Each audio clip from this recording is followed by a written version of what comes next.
Voilà, alors donc aujourd'hui c'est le 7e chapitre de Amoris Laetitia. Ce 7e chapitre qui commence au numéro 259 jusqu'au 290. Voilà, alors c'est un chapitre consacré à l'éducation. Donc on va parler d'éducation. Alors j'ai pensé qu'avant même d'entrer dans le texte du pape François, peut-être que je peux reprendre quelques éléments qu'avait donné Benoît XVI, qui me semblent très intéressants sur l'éducation. Alors Benoît XVI en a parlé à diverses reprises, il en a parlé notamment dans son message pour la paix en 2012. Il en a parlé aussi quand il s'est adressé à ses diocésains de Rome le 21 janvier 2008. Voilà, c'est deux dates plus marquantes. Il en a parlé aussi dans d'autres circonstances, mais voilà. Alors, éducation, vous savez d'où ça vient. J'y reviendrai peut-être un peu tout à l'heure. C'est ex ducere, conduire en dehors. Alors, il y a un psychiatre qui disait que justement, on n'éduque pas par la séduction. Parce que la séduction, c'est le contraire, on ramène plutôt à soi que conduire les enfants, voilà, au large, on pourrait dire. Alors, je vous cite Benoît XVI. « L'éducation est l'aventure la plus fascinante et difficile de la vie. Éduquer, du latin educere, signifie conduire hors de soi pour introduire à la réalité, vers une plénitude qui fait grandir la personne. » Et alors dans l'éducation, donc il y a le disciple et l'éducateur. Voilà. Et après, il donne 3 lignes.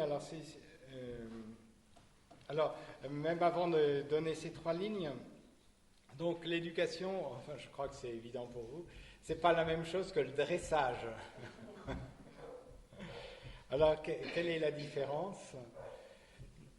En dressage, on ne fait pas tellement appel à l'intelligence, tandis que dans l'éducation, on fait appel à l'intelligence.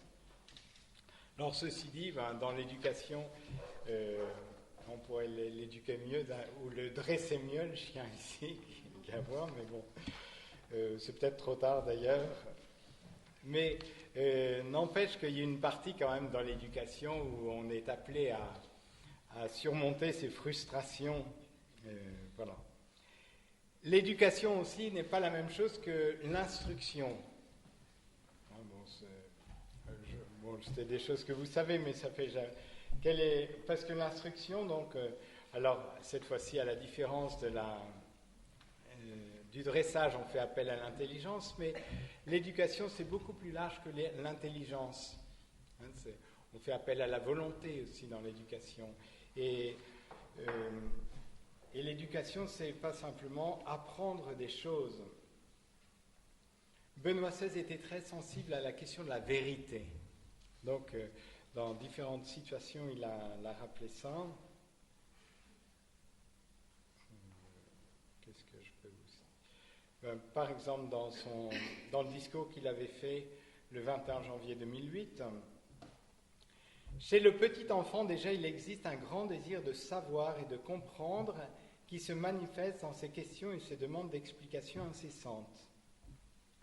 Une éducation qui se limiterait à fournir des notions et des informations, mais qui laisserait de côté la grande question concernant la vérité, surtout cette vérité qui peut servir de guide dans notre vie, serait une bien pauvre éducation.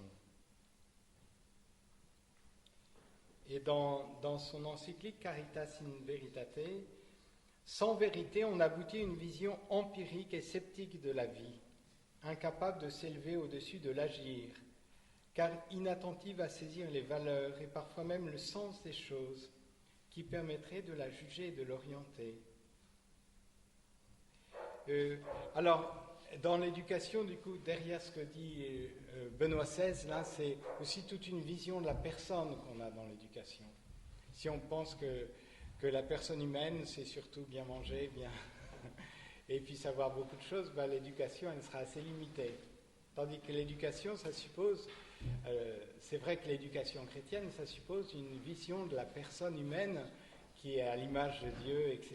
Alors, donc, l'éducation n'est pas du tout la même selon qu'on pense qu'un enfant est à l'image de Dieu et est appelé à entrer en communion avec lui et entrer un jour au paradis, que voilà, si c'est juste qu'il se débrouille bien sur la terre pour s'en tirer au mieux. C'est pas la même chose, l'éducation. Donc voilà. Alors ça, c'est quelques éléments préliminaires, on pourrait dire, que nous donne Benoît XVI. Et après, il donne 3 directions. Alors je vous les donne parce que moi, ça m'a éclairé.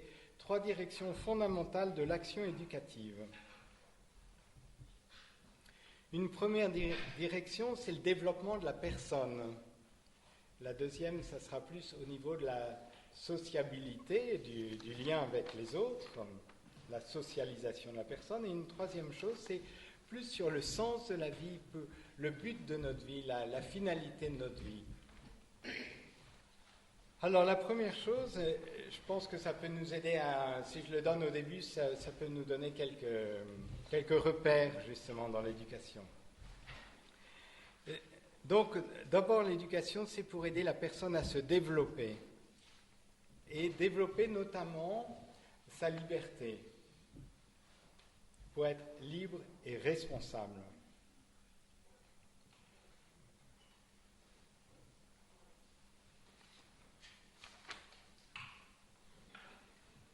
Alors, je peux peut-être vous citer encore un peu Benoît XVI. C'est la tâche de l'éducation de former à la liberté authentique. Celle-ci n'est pas l'absence de lien ou le règne du libre arbitre, et n'est pas l'absolutisme du jeu. L'homme qui se croit absolu, qui n'est dépendant de rien et de personne, et qui croit pouvoir faire tout ce qu'il veut, finit par contredire la vérité de son propre être et par perdre sa liberté. Au contraire, l'homme est un être relationnel qui vit en relation avec les autres et avec Dieu surtout. La liberté authentique ne peut jamais être atteinte dans l'éloignement de Dieu. Pour exercer sa liberté, l'homme doit alors dépasser l'horizon relativiste et connaître la vérité sur lui-même, la vérité sur le bien et le mal. C'est un peu comme un GPS, il faut qu'il ait un repère, le GPS. S'il n'a pas de repère, il ne sait pas comment conduire. Et donc, alors, c'est d'abord ce développement de la personne, c'est la personne dans toutes ses dimensions. Voilà. Après, deuxième ligne de l'éducation, c'est la socialisation de la personne. De former des êtres sociables et capables d'aimer. Alors là, c'est clair que dans la famille, alors là, c'est le lieu de la socialisation par excellence, la famille. C'est là qu'on apprend à dire s'il te plaît, merci, pardon. Alors ça ne vient pas forcément du premier coup, mais voilà, ça demande un peu de patience, des règles de politesse. Cette fois-ci, je vais vous citer Jean-Paul II, dans son message pour la paix en 1994. Il appartient aux parents de former leurs enfants au respect de la dignité de toute personne et aux valeurs de la paix. Plutôt que de les enseigner, il faut témoigner de ces valeurs dans un milieu familial où l'on vit l'amour oblatif capable d'accueillir l'autre dans sa différence, en assumant ses besoins et ses nécessités, et en le faisant participer à ce que l'on a soi-même. Les vertus familiales, fondées sur le profond respect de la vie et de la dignité de l'être humain, et se traduisant par la compréhension, la patience, les encouragements et le pardon mutuel, donnent à la communauté de la famille la possibilité de vivre l'expérience première et essentielle de la paix. Voilà.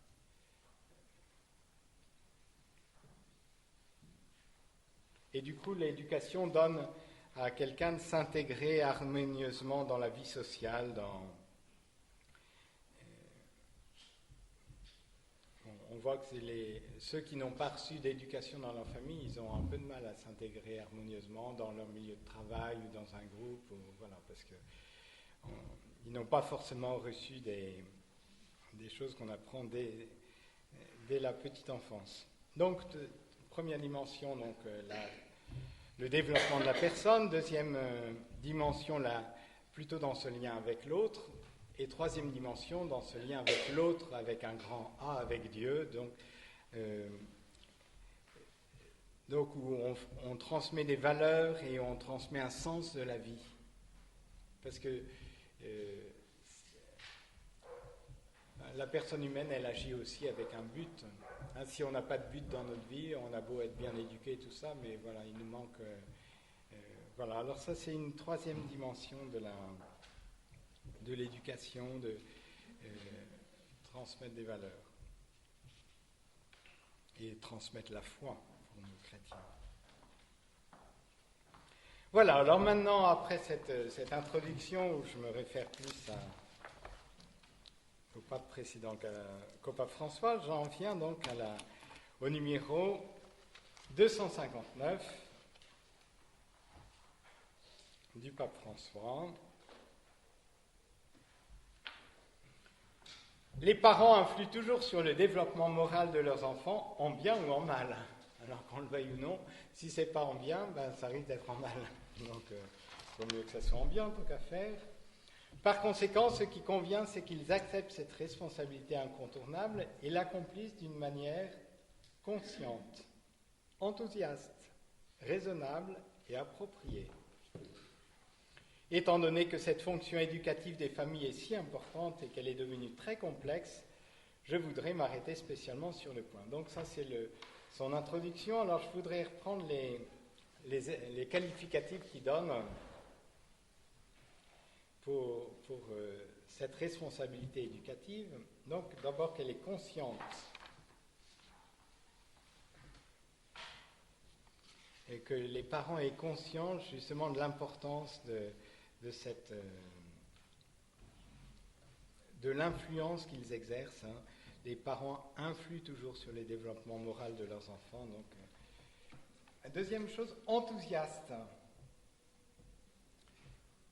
Alors, on reconnaît bien le pape François qui est plutôt dans l'enthousiasme pour relever les défis. Et c'est vrai que quand quelqu'un est plus enthousiaste, ben, on a plus envie de le suivre. Quand quelqu'un est un peu... Bon, après, on a nos moments où on est peut-être un peu déprimé, ou voilà, mais une des choses importantes qu'on peut transmettre à nos enfants, c'est un certain enthousiasme pour les entraîner. C'est sûr qu'on a plus... C'est plus facile de suivre quelqu'un d'enthousiaste que de suivre quelqu'un de déprimé. Ça, c'est clair. Après, raisonnable. Ça suppose que les parents sont invités à réfléchir sur l'éducation. Alors, bien sûr, qu'on le veuille ou non, on est marqué par l'éducation qu'on a nous-mêmes reçue, mais de prendre un peu de distance par rapport à ce qu'on a reçu, c'est peut-être pas exactement de la même manière, ou pas de la manière antithétique qu'il faut faire, mais voilà, donc de faire marcher son intelligence pour essayer de comprendre. Et autre qualificatif que donne le pape dans ce paragraphe, approprié. Parce que du coup, il faut s'adapter, bien sûr, parce que selon les enfants, on ne s'y prend pas de la même manière. Selon l'époque où on est, on ne s'y prend pas de la même manière. S'il y a des choses qui marchaient il y a 30 ans, ça ne marche pas forcément maintenant. Donc, il y a besoin de s'adapter. Hein, donc, approprier, il faut s'ajuster. Alors bon, ça demande un effort, tout ça. Hein. Voilà. Alors, donc ça, c'est l'introduction à toute cette partie sur l'éducation. Et alors, donc, dans cette partie... il y a quelques têtes de chapitres, on pourrait dire. Il y en a 6, 7.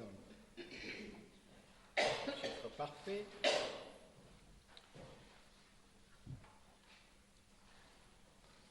Le premier titre, c'est « Où sont les enfants ?» Alors, je développerai après.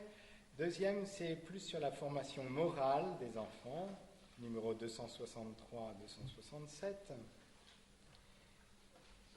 Après, sur les sanctions, 268 à 270.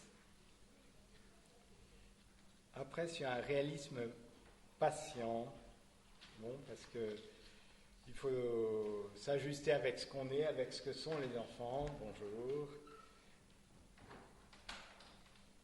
Après, sur la vie familiale en tant que telle, comme lieu d'éducation. On n'éduque pas simplement par ce qu'on dit, mais aussi par la manière dont on vit au quotidien. Un paragraphe, une petite partie sur l'éducation sexuelle. et une 7e partie sur la transmission de la foi. Voilà, alors ça vous donne un peu des grandes têtes de chapitre, hein, donc, mais je vais y revenir. Voilà. Alors donc d'abord, où sont les enfants? Alors je ne sais pas ce que vous inspire ce titre, vous vous demandez un petit peu de quoi il va parler derrière. Alors, finalement, c'est pas tellement de savoir où il est géographiquement, c'est un peu où en est l'enfant, où il se situe du point de vue de ses convictions, ses objectifs, ses désirs, son projet de vie. C'est ce qu'il dit dans le numéro 261. Du coup, ça suppose une vraie ouverture à ce que l'enfant est en train de vivre. Hein, on ne plaque pas une éducation a priori, mais on essaie de savoir, pour que l'éducation soit appropriée, justement, qu'elle soit... Bon, on essaie de voir où en est l'enfant. Bon, à vrai dire, je vous parle, mais vous savez certainement ça bien mieux que moi, parce que vous l'avez ou vous êtes en train de le réaliser, mais bon.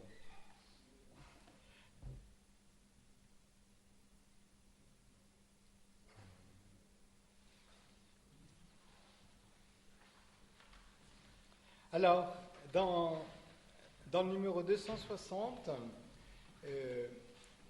le pape François invite à ne pas se démobiliser par rapport à l'éducation.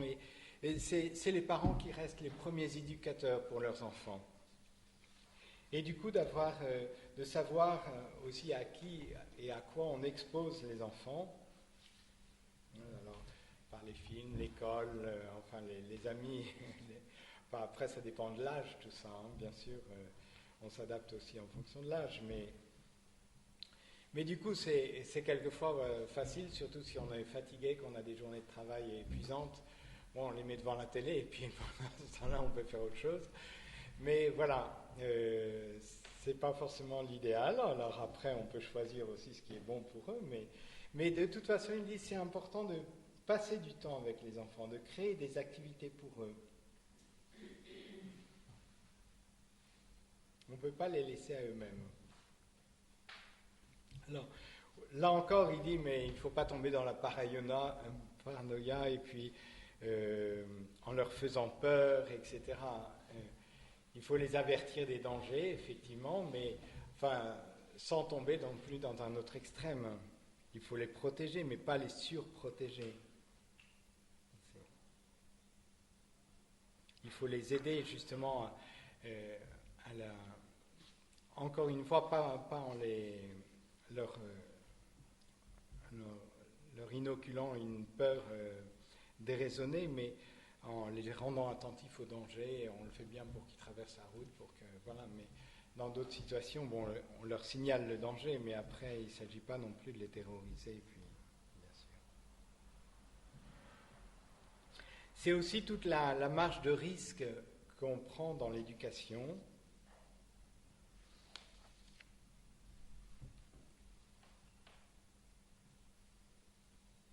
Alors là encore, selon l'âge de l'enfant, ça change, hein, mais les adolescents ont envie de prendre davantage de risques, bien sûr. Alors, bon, après, donc il faut... et c'est bien qu'ils puissent dépasser un peu leurs limites. Bon, après, il y a beaucoup de prudence. Hein, s'il faut exercer la prudence dans un domaine, c'est bien dans celui de l'éducation, parce que bon, il faut s'adapter sans cesse, hein, et s'adapter en fonction de l'enfant, encore une fois.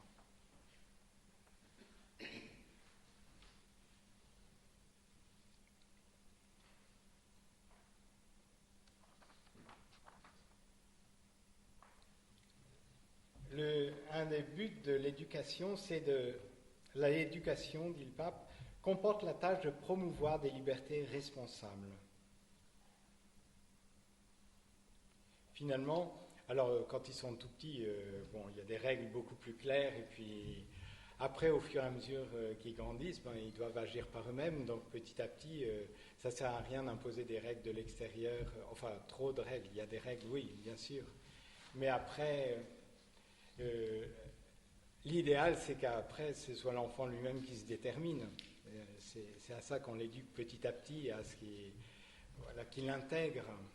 Alors, ça me fait penser à une chose qu'on a dans notre règle de vie. Il nous est dit que, voilà, nous avons une forme de vie. C'est un terme un peu technique. Voilà, donc on prononce des vœux de pauvreté, chasteté, obéissance. Il y a un cadre dans la vie religieuse. Mais cette forme de vie n'est pas un but en soi. Le but, c'est dit aussi, c'est d'acquérir les sentiments du Christ Jésus. Donc c'est d'intérioriser. Alors c'est bien d'avoir des règles, mais après l'essentiel, c'est pas les règles, c'est de les intérioriser et après de se débrouiller tout seul, quoi. C'est ça qui est intéressant dans l'éducation. Donc c'est promouvoir des libertés responsables. Au début, il y a des échafaudages à l'extérieur, mais après, la structure, il doit avoir sa colonne vertébrale lui-même. Alors, donc, ça suppose un juste équilibre entre la liberté et la discipline. Voilà ce que disait Benoît XVI en 2008, toujours. Nous en arrivons ainsi au point sans doute le plus délicat de l'œuvre éducative, trouver un juste équilibre entre la liberté et la discipline. Sans règles de comportement et de vie, mises en évidence jour après jour, jusque dans les petites choses, on ne forme pas le caractère et on n'est pas préparé à affronter les épreuves qui ne manqueront pas à l'avenir. Cependant, la relation éducative est avant tout la rencontre de deux libertés, et l'éducation bien réussie est une formation au bon usage de la liberté. Au fur et à mesure que l'enfant grandit, il devient un adolescent, puis un jeune. Nous devons donc accepter le risque de la liberté en demeurant toujours prêts à l'aider à corriger des idées et des choix erronés. En revanche, ce que nous ne devons jamais faire, c'est de le seconder dans ses erreurs, faire semblant de ne pas voir ou pire de les partager comme si elles étaient les frontières du progrès humain. Alors ça, c'était la petite partie « Où en sont les enfants ?» Où sont les enfants ? Et numéro 260 à 262. Après, donc, du numéro 263 à 267, le pape François aborde la question de la formation morale des enfants.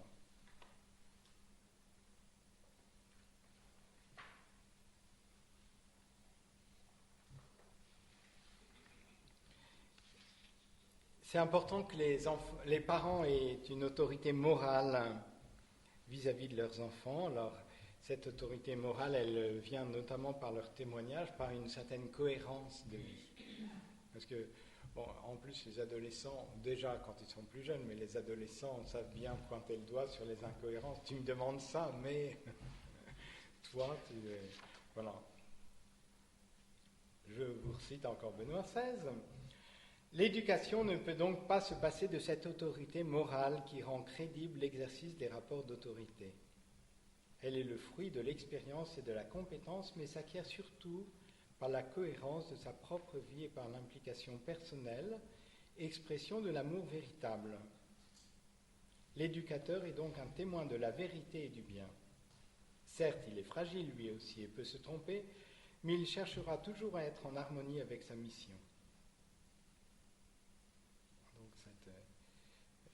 Cette autorité morale, on voit bien d'ailleurs dans les moments difficiles, ce qui nous aide, c'est quand, je pense, ça vaut pour les enfants, ça vaut aussi pour nous, quand il y a quelqu'un qui nous a enseigné des choses et puis après qui vit n'importe comment, ben ça vient saper un peu tout ce qu'il nous a enseigné. Inversement, quand on voit quelqu'un qui nous enseigne quelque chose et on le voit le mettre en pratique. Alors je ne le canonise pas, mais Père Jean m'a beaucoup marqué pour ça. Dans les moments difficiles, ben c'est vrai que c'était précieux. On savait qu'il y avait une cohérence dans ce qu'il vivait et dans ce qui...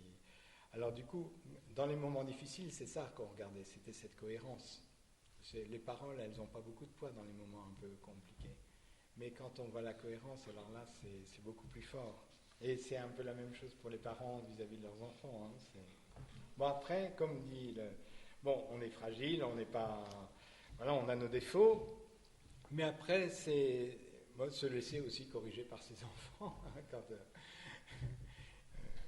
Et puis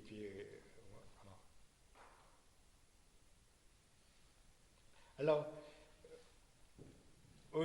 autorité, vous savez de quel mot latin ça vient de augere, faire croître, augmenter.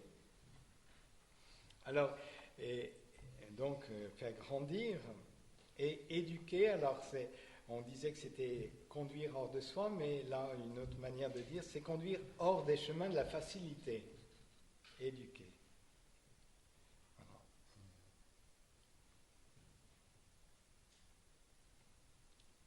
Encore une fois, bon, je me répète un petit peu, mais l'éducation, ça ne consiste pas seulement à transmettre des connaissances.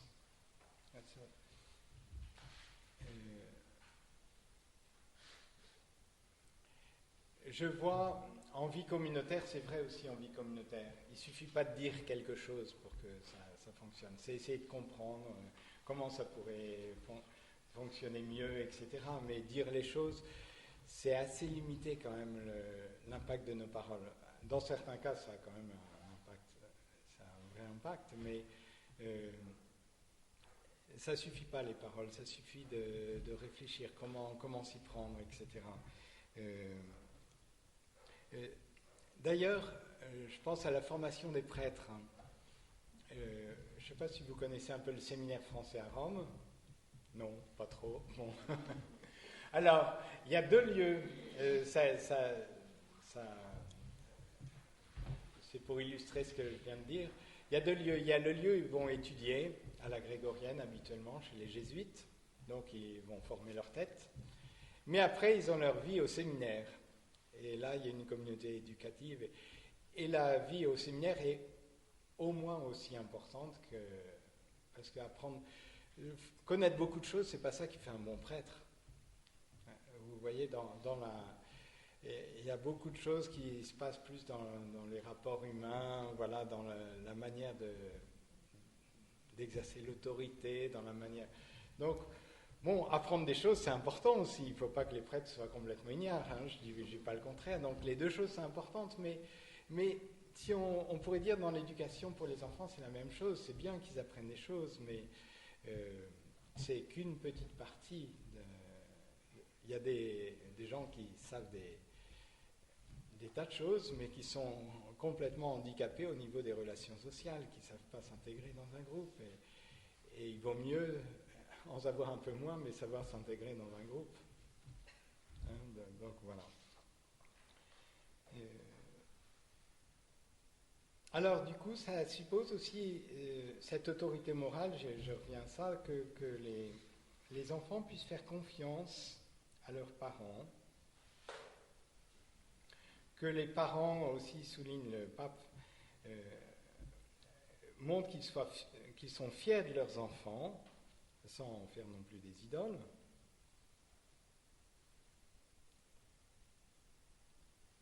Ah, je vous recite Benoît XVI, toujours en 2008, il avait dit plein de choses intéressantes. Vous pouvez lire tout le discours si ça vous intéresse. L'éducation a besoin avant tout de cette proximité, de cette confiance qui naissent de l'amour. Je pense à l'expérience première et fondamentale de l'amour que font, ou du moins devraient faire, les enfants avec leurs parents. Mais tout éducateur véritable sait que pour éduquer, il doit donner quelque chose de lui-même, et qu'ainsi seulement il peut aider ses élèves à surmonter leurs égoïsmes et à devenir, à leur tour, capables d'un amour authentique. Et du coup, là, on peut pointer Aujourd'hui, quelquefois, les parents ont peur de perdre l'amour de leurs enfants. Il y a des modèles éducatifs qui changent un peu selon les périodes. À une période, c'était un peu plus autoritaire, et tu obéis, et puis tu ne poses pas de questions. Là, quelquefois, la séduction a beaucoup plus de place dans une forme de séduction, mais qui n'aide pas plus les enfants. Hein, parce qu'il y a un lien affectif. Alors, il faut vraiment aimer les enfants, il faut qu'on sache qu'on les aime, mais en même temps, c'est un vrai amour, c'est pas uniquement quelque chose d'ordre sensible. parce que ça n'aide pas un amour un peu viril aussi, quelque part. C'est pas un amour un peu poisseux, ou alors on s'attache l'enfant à soi-même parce qu'on a peur de le perdre d'une certaine manière. Non, c'est un amour aussi qui sait exiger de... Voilà.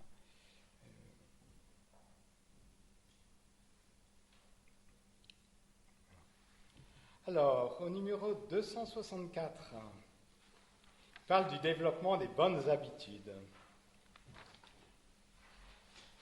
Et avant même ça, il parle de la frustration. Bon, ça c'est clair, hein,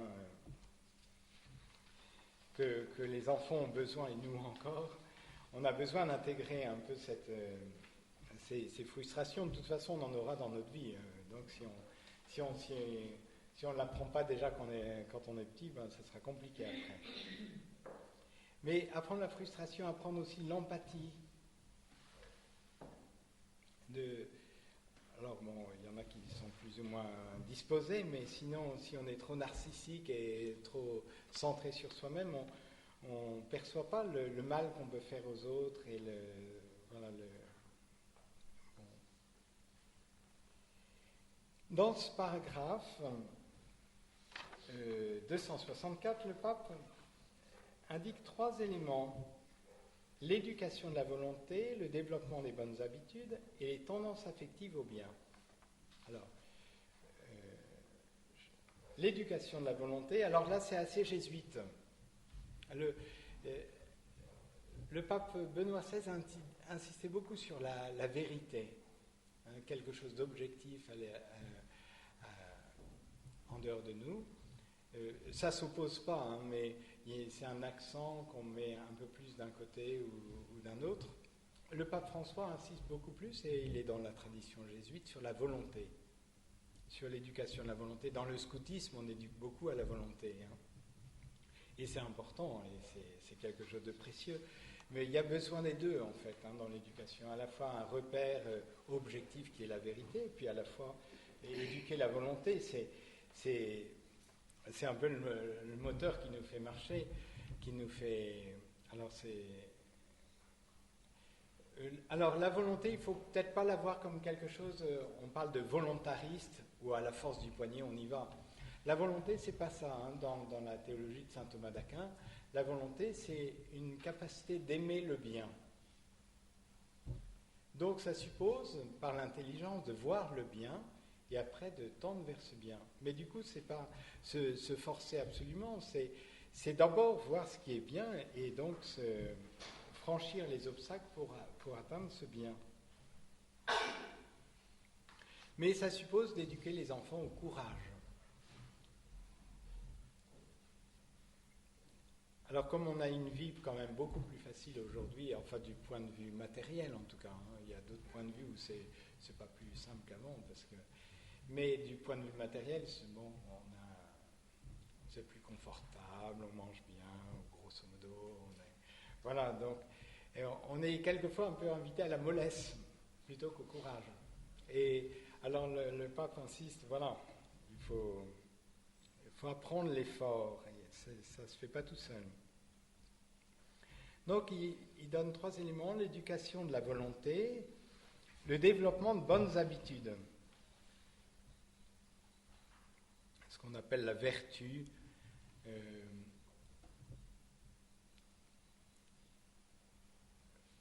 On voit, bon, alors il y a des vertus qui sont d'ordre moral, hein, la prudence, la justice, la force, la tempérance et toutes les autres qui s'y rattachent. Mais il y a aussi des vertus dans d'autres domaines. Pour jouer au piano, ben, ce n'est pas le premier jour qu'on est un virtuose, c'est évident. Bon, on peine bien, et puis c'est pas très agréable à écouter, et puis on n'y prend vraiment pas de plaisir, c'est difficile. Mais c'est pareil dans les autres domaines de notre vie. Hein, ça s'apprend aussi, et dans le domaine moral en particulier. Souvent avec les fiancés ou ceux qui viennent pour les week-ends avant Louis, on parle de la chasteté.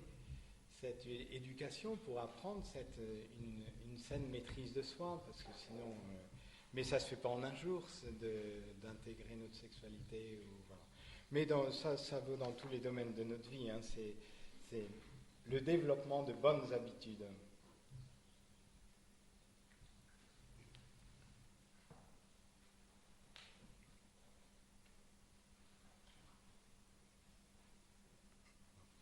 Et il parle d'un troisième élément qui développera dans le numéro suivant, les tendances affectives au bien.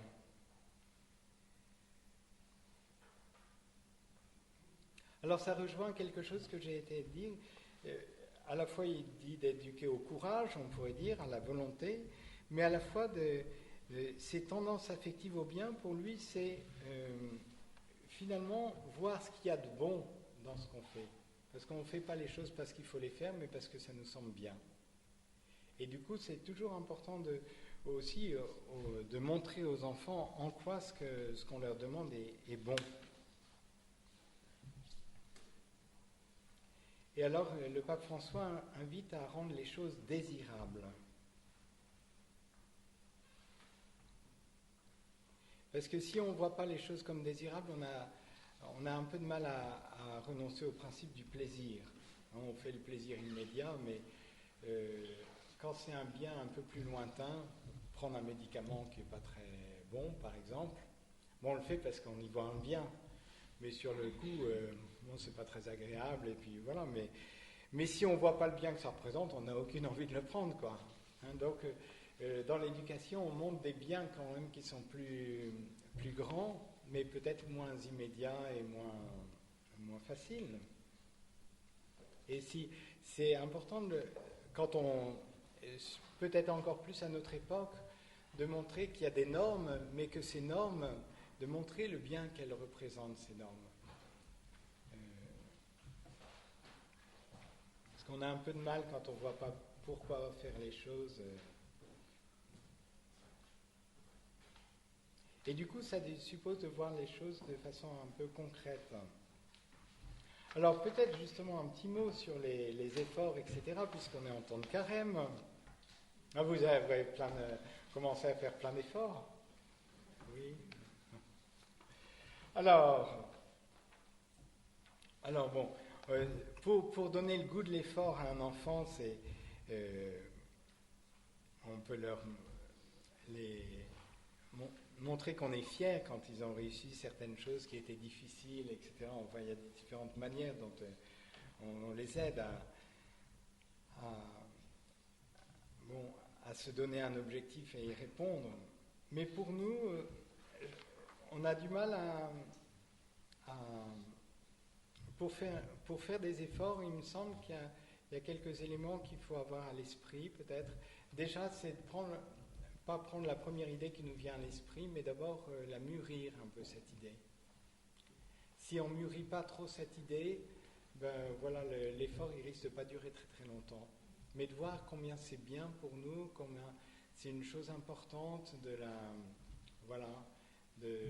prendre un peu de temps pour voir le bien qu'elle représente. Et pour se déterminer soi-même, quelque part, c'est de choisir vraiment cet objectif. Après, je pense qu'il y a un autre élément, c'est d'avoir un objectif suffisamment concret. Quand on fait un effort, si c'est un effort un peu flou, on ne risque pas d'avancer beaucoup. Bon, je vais essayer d'être plus gentil. Bon, oui. Mais il y a peut-être des choses un peu plus précises, sinon on aura un peu de mal Un autre élément qui est vrai aussi pour le temps du carême, c'est aussi, notamment parce qu'on ne le fait pas tout seul, les efforts. On est là en communauté, on sait que c'est un temps, on y est plus attentif à faire des efforts. Alors le fait d'avoir un entourage où, on est soutenu par un réseau, on pourrait dire, on veut faire des progrès, on veut se convertir. Alors ça nous aide aussi d'être pris dans une sorte de dynamique. Et on ne fait pas non plus un effort simplement par peur, par culpabilité, mais encore une fois parce qu'on voit des raisons positives de changer. Parce que si c'est juste la peur, c'est pas un bon moteur pour changer. Alors, au 266, il continue, il est nécessaire de développer des habitus, d'avoir donc des comportements extérieurs. Alors, on pourrait dire, on apprend aussi les bonnes manières en famille, la politesse. Alors, ça peut paraître un peu du dressage à certains moments, mais c'est très précieux pour un enfant qui intègre ça. Après, voilà, il part avec quelques longueurs d'avance dans la vie. Hein. Je vous ai déjà raconté l'histoire des novices. Là, il y avait 2 novices argentins qui venaient d'une famille. Il était avocat à Buenos Aires, il avait reçu une bonne éducation et tout ça. Un qui avait été élevé dans un bidonville, qui s'est été éduqué lui-même, si on peut dire. Ben voilà, alors lui, il y a des tas de réflexes qu'il n'avait pas. C'était pas de mauvaise volonté, mais de fait, on ne lui avait jamais appris. Tandis que l'autre, dans sa famille, on lui avait appris, il savait les formes et tout ça pour demander. L'autre, il se servait. Et puis alors du coup, aussitôt, ça suscitait des réactions en face, positives ou négatives selon le comportement. Voilà. Mais du coup, cette éducation, elle aide à intérioriser les choses, parce que c'est pas des règles de politesse pour les règles de politesse, mais c'est de comprendre le bienfait que finalement, quand on dit merci, etc., les choses se passent mieux, et toujours les rattacher au but, c'est toujours bien.